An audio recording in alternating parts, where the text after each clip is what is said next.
Would you mistake this animal for a mermaid? This is a manatee, and sailors used to report seeing mermaids when they sighted these creatures. Manatees are actually underwater cows which feed on water grasses. They are air-breathing mammals that can hold their breath for about 15 minutes. Manatees can sometimes walk on their flippers, just like a mermaid might. Hi, I'm Jack Hanna. Join me on Zoo Life to learn more about the animals of the world.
You feel like you've entered another world when visiting SeaWorld of Ohio. And that was especially true for the journey we took to meet one of the oldest animals to inhabit this earth, the dinosaur. At a traveling exhibit at SeaWorld, we discussed the growing fascination with this not-so-mythical beast with a popular dinosaur detective, Dr. Bob Bacher. So why do you think it's all the fascination with these kids? How come all of a sudden the last 10 years, dinosaurs are what kids are all fascinated with? I think kids have always loved dinosaurs. Kids love dinosaurs for the same reason I love dinosaurs. They're nature's special effects. They're real monsters. They're wonderful shapes. A lot of them are very big and scary, but they're not made up. And kids at an early age realize the difference between a dragon, a made-up monster, and a real one, a dinosaur. Where did dinosaurs come from? That's a good question. Actually, the first question we should ask is, where did dinosaurs go? As dinosaurs didn't all become extinct, there are living descendants of dinosaurs with us today. In fact, right here at SeaWorld, we've got one. John, introduce Eugene, a direct descendant of a dinosaur like Allosaurus. You mean this bird? Absolutely. Bird is a direct descendant? Absolutely. If you look at a dinosaur head, this is the skull of Allosaurus. And if you look carefully at Eugene's head, you'll find out they're built to the same pattern. That the dinosaur had a joint in its snout for moving its snout up and down, just like Eugene can move its beak. There, it's like that. And this dinosaur had air pockets built into the skull, just like Eugene does in all other birds. So something like Allosaurus wasn't an extinct lizard. It's like a gigantic, meat-eating, air-headed bird ancestor. Doc, just when did the dinosaurs live on the planet? Dinosaurs existed 65 million years ago. There was a new chapter in Earth history that includes human beings and dogs and cats. So dinosaurs are sort of towards the end of the middle of the history of life. Now, what did this one eat? Okay, now this is a meat eater.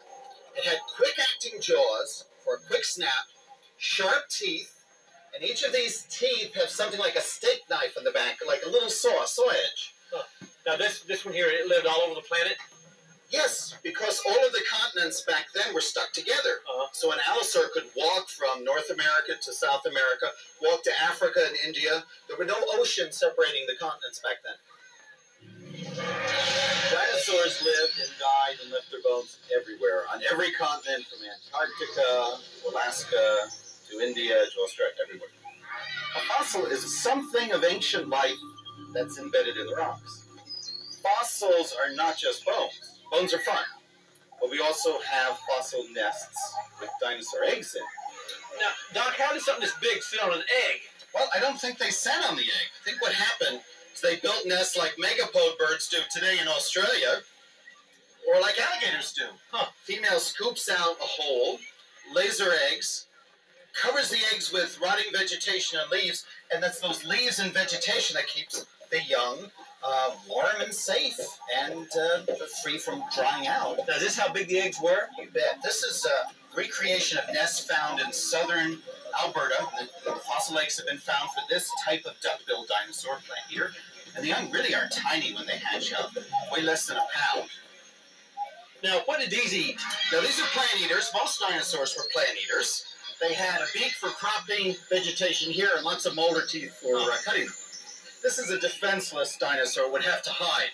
I'll show you another plant eater which has powerful defenses.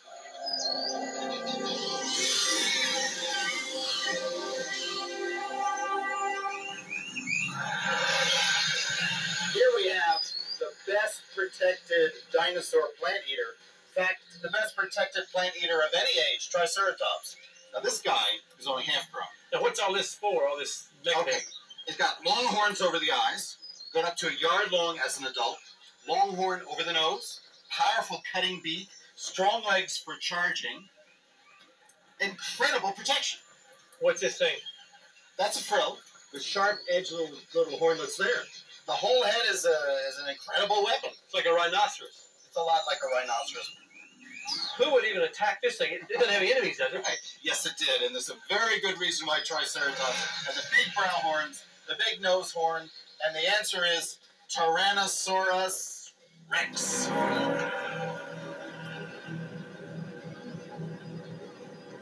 The best way to meet T-Rex is up close and personal. That thing is big.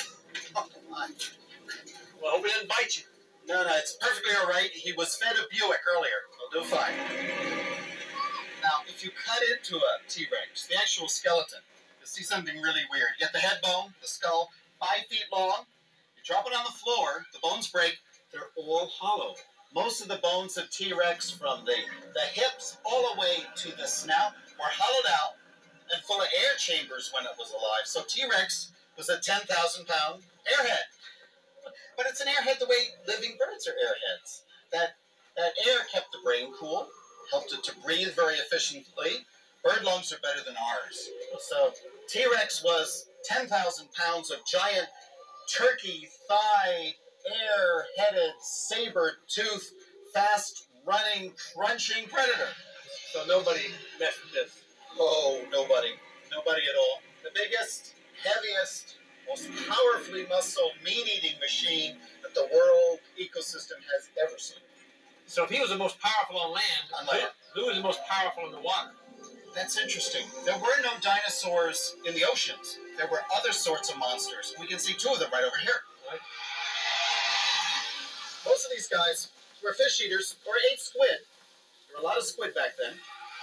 Cretaceous calamari, we call them. And these guys are not even closely related to dinosaurs in any way. And here we have 2 kinds of sea reptiles. This chap here with the big eyes, the snaggly teeth, and the long neck. This used to be called a swan lizard because of the long neck. Okay. Fish eater. Big eyes facing upward so it could swim fast under a school of fish or squid and then dart its neck up and snag squid, snag fish, and choke them down.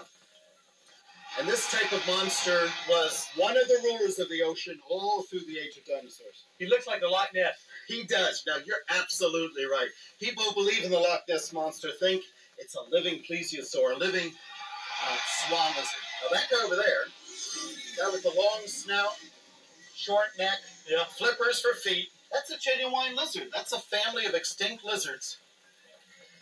They were the top predators. That's the killer whale of the age of dinosaurs. If it could catch the swan lizard, it could kill it.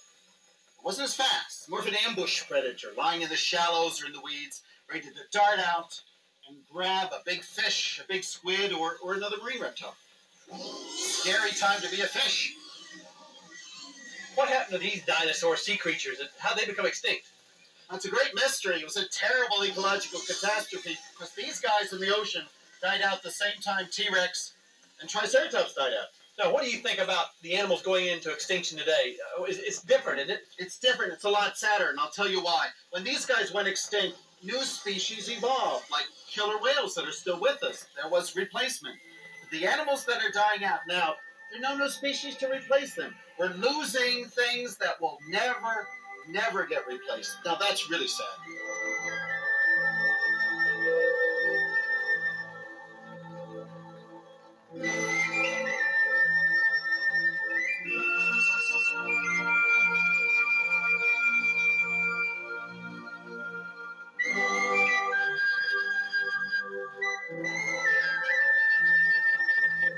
Bye.